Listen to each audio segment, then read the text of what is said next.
My father was a collector, and he had a secret closet that had a shelf with a secret door, and behind the door was where he kept his coin collection.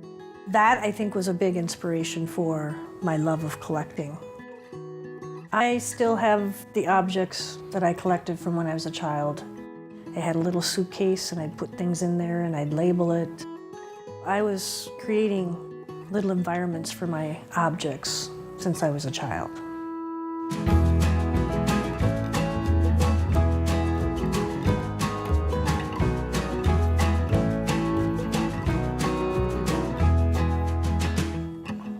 I realized in college that I could paint, I could actually render, and so I was like, I must be an artist. This is great. But it wasn't until I discovered assemblage. I realized that my work was all about the process of collecting, and I just started collecting, and I totally changed the way I was doing my art. I started investigating how I could use objects. I took my painting skills, and I'm looking at color and texture and value, and I brought it into my three-dimensional forms. Started painting with objects is how I looked at it.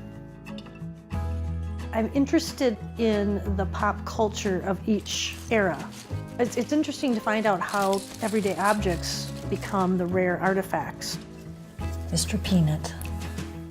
I just need to constantly do the process of finding the objects and knowing that these objects are out there and that they belong together. The collecting process, I learned then, is very important. You have to be strong in your practice of collecting if you're going to be a found object artist. I have 97 bins of corks. They're 20-gallon bins. This is 13 years of other people collecting for me. When I started, it was a very innocent beginning. I was going to school at the Minneapolis College of Art and Design, looking for free material to do my assemblage. And so I just put a bucket out and asked people to start saving corks because I thought they were a really beautiful material. And it wasn't until a friend of mine moved to Houston, Texas and said, hey, come on down and check out the art car parade. And on the way home I went, I have to have an art car. What should I do? What do I have? And my husband reminded me of all the corks in the attic. And so that was the beginning of the cork truck. I was shocked that I had never thought of this myself. Why did I not think of the car as a canvas? It's like a giant sculpture driving down the freeway. The original cork truck was my everyday car, and I drove it every day for 10 years. And driving it every day, you're having a conversation with people all day long. You have to leave time for yourself to get gas, to go to the grocery store. With the cork truck, it's always, did you drink all that wine? I'd always say, well, there's 10,000 corks. It'd be a bottle a day for 28 years. And they'd be like, so did you drink it all? A lot of art car artists do it in isolation because they're like, well, obviously I'm the only person. I've never seen another art car in Minneapolis. So I went to Intermediate Arts and said, we have to do an art car parade here. So we've been doing the art car parade in Minneapolis and St. Paul for like 20 years now. And what we're most famous for is the art car parade on a frozen lake, art car parade on ice. What I like about art cars is it's a doorway for people to have their creativity and to bring it out in the open and share it with others. And suddenly there's a club you can belong to where other people are being creative and all you have to do is make an art car.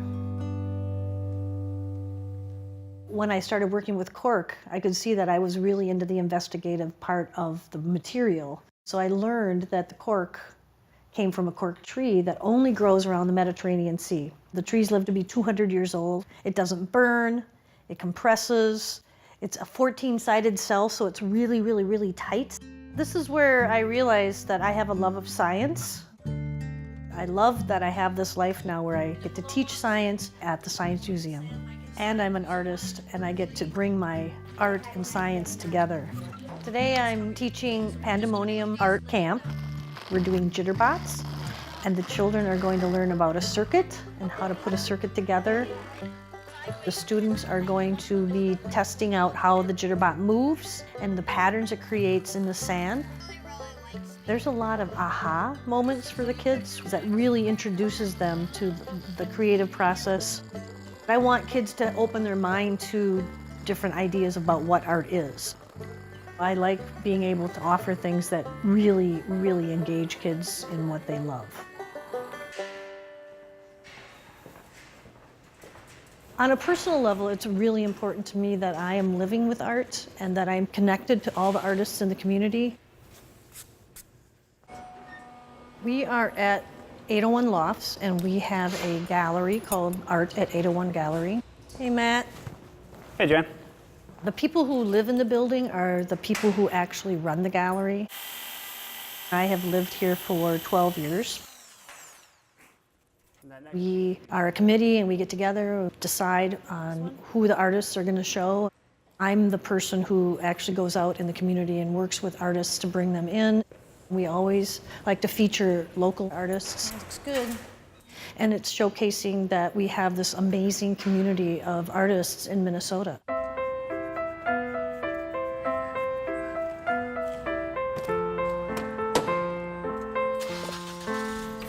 I'm working on a new art car.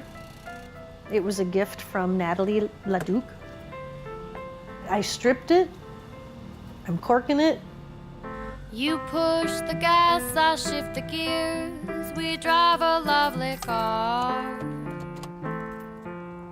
Art cars are all about bringing the art to the people and putting it out there. I want young people to think about, as well as adults, to think about art. It's about being creative. And so that's what I like about art cars, is that it evens the line. It's like anyone can do art, is kind of how I feel. And I want art cars to introduce people to, like, you could do art, but I'm not an artist, but you're creative. You can paint, draw, make an art car.